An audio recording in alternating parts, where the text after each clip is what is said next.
You're listening to a Frequency Podcast Network production in association with CityNews. A couple of months ago, I got asked to attend an event in New York. It was a midweek event. I would basically fly in, attend the event, and then fly out the next day. I agonized over what airline to choose, what flight made sense, what time of day to fly. Do I want to land close to Manhattan or somewhere in the outer reaches of New Jersey? Did I want to come back home to Toronto and take a streetcar to my house, or Uber all the way from Pearson Airport? Turns out, I was basing my decisions on the wrong things. The real question was, did I want to fight the hordes only to miss my flight, lose my luggage, stand in 4-hour lineups, and just be mad and stay mad just to go to New York on someone else's dime? Because this, my friend, is a reality of flying out of Toronto in 2022. How did we not see this coming? Sidebar, I did show up to the airport 4 hours ahead of my flight, and it was all okay, I guess. Looking back, it was obvious. Airline and airport employees got laid off by the hundreds early in the pandemic. And when people came back to work, some got COVID, others were unvaxxed, therefore unable to work. So when COVID restrictions eased around March break of this year, and the people, quicker than you could say buckle up, made a mad stampede to the airports, major airports like Pearson were ill-equipped to handle the sheer volume of people itching to travel. The lineups to check in went on and on and on. Lineups for security went on and on and on and on. Flights were canceled. Travelers camped out in the airport lounges. Luggage was left in piles. Yet the people kept on and keep on coming. The major airports, and Pearson Airport in particular, turned into a traveler's worst nightmare, a passport-clutching purgatory. If your summer plans involve getting on a plane and using a major airport to do so, you're gonna need some help. Today, sober advice from someone who knows a thing or two about navigating the turmoil of air travel, and some intel on when and if travel is ever gonna get better.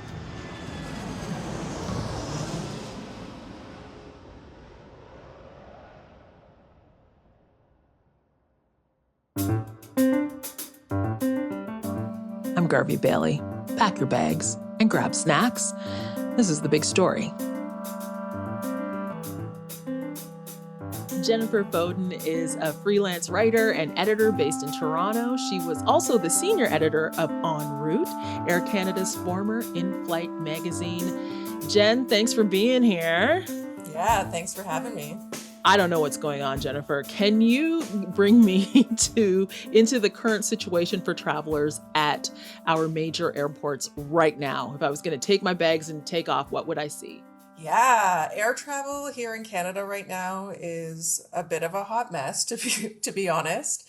We're talking canceled flights, delayed flights, super long lines at the airport, lost luggage, etc. And it's impacting our largest airports, so Toronto and Montreal the most. Okay. And this is just impacting Canada though? It seems to be that it's especially bad elsewhere. I don't see other people on Twitter talking about how bad it is at their airports. Yeah, it's happening in a lot of places around the world, namely the US and Europe. However, it's pretty bad in Canada. There was a report released last week from an aviation analytics company, and out of the 10 biggest North American airline carriers, Air Canada and WestJet, as most people know, is our country's two biggest airlines, they had the poorest on-time performance. So Air Canada flights arrived as scheduled only 38% of the time, and WestJet was 54% of the time. So yeah, if you go do a quick search on Google or social media, you can read about some of these unfortunate stories. So the Vancouver Sun reported on a group of Quebec teens who were stranded at the Vancouver airport on their way to the Yukon for a camping trip. And Global News reported on a BC family that was stranded in Saskatoon for 3 days. So it's just like lots of straight up canceled flights delayed. And we're not talking typical delayed flights. We're talking like several hours or days, and then luggage going missing as well. So why does it seem to be especially bad here? I think it's a combination of two things. And I mean, this is not just about Canada, but I think this is worldwide as well. One is that the travel industry obviously scaled back big time over the past 2.5 years in order to financially survive the pandemic. They laid off folks, they offered, early retirement packages, they sold off airplanes. And two is that travel has bounced back, I guess, quicker than they anticipated. So even though COVID-19 is still very much here, there's no more lockdowns, there aren't as many people wearing masks, people are going back to the office, etc. And the airlines and the airports are just trying to play catch up with the travel demand. It's an unbelievable scene when you see the pictures of what is happening within the airports, like the piles of luggage everywhere. And I saw someone tweet something like, they tell you not to leave your luggage unattended. And then, and then a picture of just like Mount Rushmore kind of like pile of luggage. But if you really need to travel, like we need, like, there's traveling for leisure, there's traveling, like we must travel, some of us still for business. We need some tips on how to get through this. So let's start with the basics. What's the first thing travelers can do to avoid this chaos? Yeah. I mean, I think the obvious answer is avoid airline travel if possible. Just don't travel. I mean, there's lots of wonderful ways you could travel not on an airplane, right? I just took the train to Montreal to visit my sister.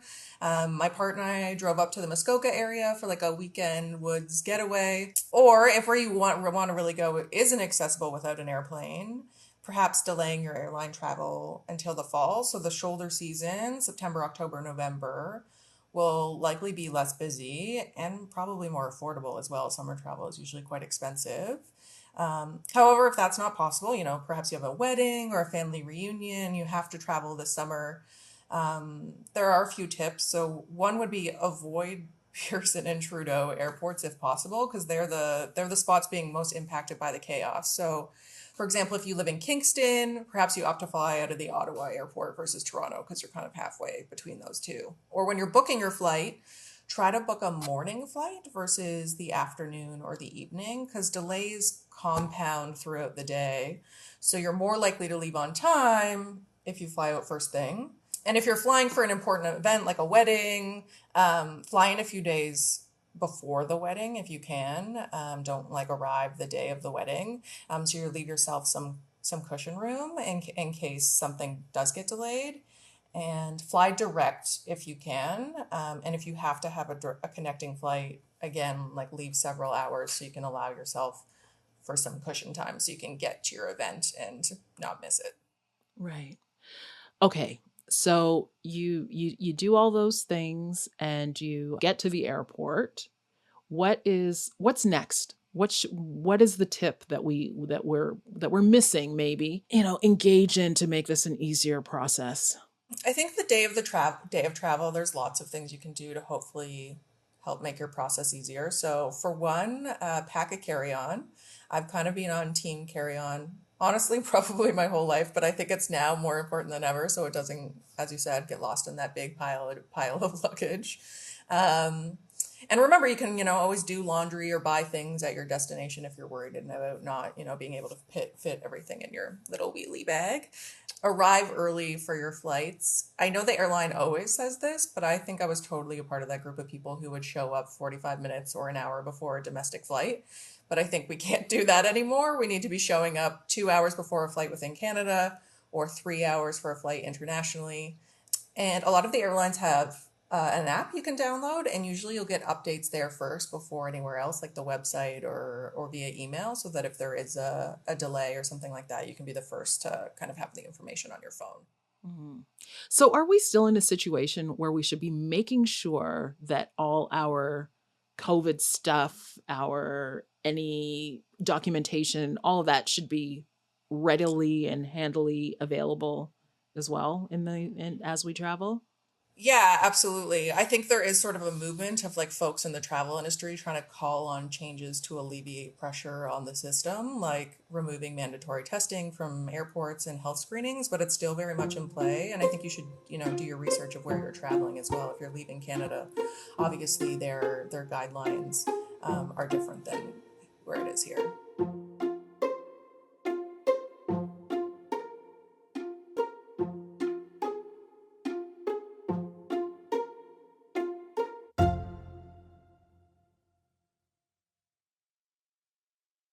Well, because everyone is doing carry on now, people are thinking that they could stuff as much as humanly possible into their carry on. And then we get stuck at the gate with being checked in, and their luggage is not small enough actually to go above the bin.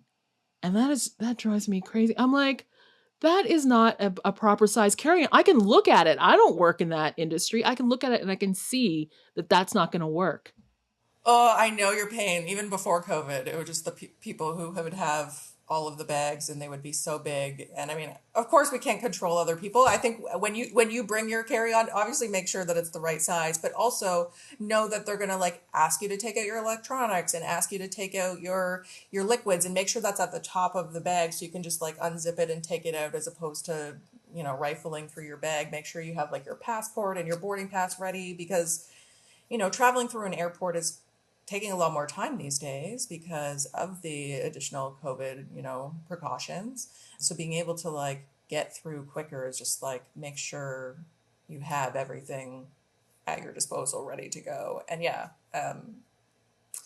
only pack the required carry on. Yes, absolutely. Okay, travel insurance. This is always a thing. From your experience as a frequent traveler, you know this world. What do you do to prepare for disruptions? Yeah, in terms of the travel insurance thing, definitely don't go without it. And also make sure you check your policy before you leave just to see what it covers. So, does it cover lost luggage? Does it cover a canceled flight, etc.? And if it doesn't, then it will allow you time to buy additional insurance before you leave. In terms of preparing for disruptions, I think, as I said before, I think what we're experiencing is a bit unprecedented, but the best I can say is come prepared. Uh, Bring distractions like books or music or podcasts. Bring snacks too. My favorite spot at the flight, before a flight, is always at the airport bar. But in case restaurants and bars also have really long lines, make sure you have something else on hand to snack on. And also airport lounges. I know they're also really busy right now, but if you can, I'd recommend getting into any of the airline owned or independently owned airport lounges. You can buy a one-time use day pass at some of Oh, them. I didn't know that. Okay. Yeah, they're like $50. I once Mm. missed my connecting flight, I think, between Brazil and Toronto in New York. And I went to a lounge, and for like $50, I had access to showers and food and computers, and it really was a sanity saver. So if you're going to be spending a lot of time at the airport, you can buy a one-time day pass, or lots of credit cards will have like lounge passes associated to it as well. Right. Okay. Great. That's great advice. Okay. Say you're a family, you want to book a summer vacation, or you're just an individual and you just are just like, I just need to get out. I need this vacation. What advice would you give them? Yeah, I think we're all itching for it after the last 2.5 years. Honestly, just be prepared for disruption. So, like, what's that saying? Expect the worst, hope for the best. I think if we anticipate something might happen, then we won't be ultra disappointed if it does. And, of course, not everybody's traveling for pleasure. You touched on this before. Like, perhaps they're traveling for business or a funeral or a specialist doctor's appointment. But, like, traveling for pleasure is such a real, like, wonderful privilege that we have. And we took it for granted for so long. And so just try to the best of your ability. I know it's hard to just like take it all in as part of the adventure. Like, at least we're not locked in our homes and we're like out experiencing the world. Yeah. Yeah. Okay. How long do you think this is going to last, that we're going to be facing the chaos? It's hard to say. I really hope, and a lot of experts are predicting that it will change by the fall. But I think that the airline industry has to kind of catch up to deal with the demand and the chaos, and that might take a while. They were expecting that, we wouldn't bounce back to pre-COVID levels of travel for 3 to 5 years, and we kind of did it in 18 months to 2 years. So they have to catch up a little bit, but I think that even pre-COVID, travel was always the busiest time in the summer. That's when, families are off, kids are off school, people have, more vacation. So I'm hoping it will look a little bit better by September. Will you be traveling right now? Would you, if someone said, Jen, I'm getting married, a couple days in Hawaii. What? Come on. Yeah. I know. You're on the spot now. Yeah, I am on the spot. I don't have anything planned. I have no flights planned for the summer. If something came up and it was really important, as you said, like a wedding or something, I think I would endure the chaos. It would be worth it emotionally, and, to go support that family or friend. But I am trying to avoid it until it gets a little bit better, and trying to, just take advantage of traveling within Southern Ontario and Quebec and all the things that are, I think I've traveled so much too that the past few years has forced me to explore my own backyard a lot. I know that a lot of people have been doing that, but I think there's still a way to get that sense of travel and adventure without getting on an airplane. Yes. The train is lovely. It is lovely. I enjoy the train. It's just it seems so civilized. You can pretend that you're from a different time and place on the train. So, and honestly, this is to get into another thing too with gas prices these days too. I think the train is probably the most affordable option, as opposed to drive. I think it would be cheap. I think it was cheaper to take the train to Montreal than it would have been to drive. So, yeah, go. I think people are itching to go out there, and there's still ways to do it without getting on an airplane. Perfect. Thank you so much, Jen. And happy travels. You. Happy travels. Can I say that? Yeah, I'm going to say it anyway. Question mark? Thanks, Jen. Thank you. Jennifer Foden is a freelance writer and avid traveler, and was also the senior editor of EnRoute, Air Canada's former in-flight magazine. That was The Big Story. For more, head to thebigstorypodcast.ca. You can find us on Twitter at thebigstoryfpn. Talk to us anytime via email, hello@thebigstorypodcast.ca. And of course, you can call us, 416-935-5935. If you're able to review this podcast, please do so. And that's it for me. It's been a pleasure filling in for Jordan this week. Thanks to the Frequency team for being excellent colleagues, and thanks to all of the incredible guests this week, all women, by the way. That was completely coincidental, but I'll take it. It was great. It was an excellent week of conversations. If you want to get in touch with me, I'm on Twitter at Garvey's Child. That's GARVEYS. Child. You can also reach me at MediaGirlfriends.com, which is my regular gig making podcasts. And if you aren't completely tired of my voice, check out our award-winning Canadian history podcast, Strong and Free, wherever you get your podcasts. I'm Garvia Bailey. It's been a pleasure. I'll see you around.